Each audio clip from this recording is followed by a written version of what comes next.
গ্রামীণ ব্যাংকের 5 বছরের কর অব্যাহতি। আপনি আপনার ব্যাংকের কর মাফ করলেন কেন? 1000 টাকার কাপড় 1300 টাকায় কিনতে হচ্ছে। তার তো বেতন বাড়ে নাই, তার তো ইনকাম বাড়ে নাই, রিকশাওয়ালার রিকশা ভাড়া তো বাড়ে নাই, তাহলে তারা এই অতিরিক্ত খরচ দেবে কই থেকে? আপনারা গত কয়েকদিন আগে একটা সংবাদ দেখেছেন। সংবাদটা হলো গ্রামীণ ব্যাংকের 5 বছরের কর অব্যাহতি এবং 600 কোটি টাকা অব্যাহতি। আমার কথা, আপনি আপনার ব্যাংকের কর মাফ করলেন কেন? অন্য কেউ যদি ক্ষমতায় থাকতো এইটা কি মাপ পাইতেন?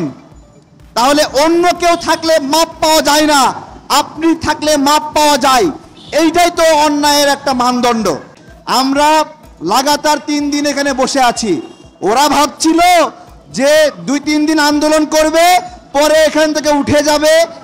আমাদের স্পষ্ট কথা, আমরা উঠে যাওয়ার জন্য বসি নাই। আপনি 12,000 কোটি টাকা বাংলাদেশের নাগরিকদেরকে নেওয়ার ব্যবস্থা করলেন। একটু আগে একটা ছাত্র প্রতিনিধিকে এখানে পাঠাইছে, বলছে আমাদের এই প্রোগ্রাম নাকি যৌক্তিক না। যৌক্তিক না, ছাত্র প্রতিনিধিদের আলগা ইনকামের কারণে চর্বি বাড়ছে, ওই জন্য এই শুল্ক বৃদ্ধিকে তারা যৌক্তিক মনে করতেছে না, যৌক্তিক মনে করতেছে না এখন, এবং বোঝানোর চেষ্টা করছে আমরা নাকি বুঝতেছি না। শুল্ক বৃদ্ধি নাকি প্রয়োজন আছে। আমি জিজ্ঞাসা করলাম কেন প্রয়োজন আছে, উত্তর দিতে পারে না। আমাকে উল্টো বলে যে আপনার আন্দোলন কেন যৌক্তিক বলেন? আমাদের কাছ থেকে কর নেবে, শুল্ক নেবে, আমরা প্রতিবাদ করব, এইটার নাকি যৌক্তিকতা প্রমাণ করা লাগবে ওদের কাছে।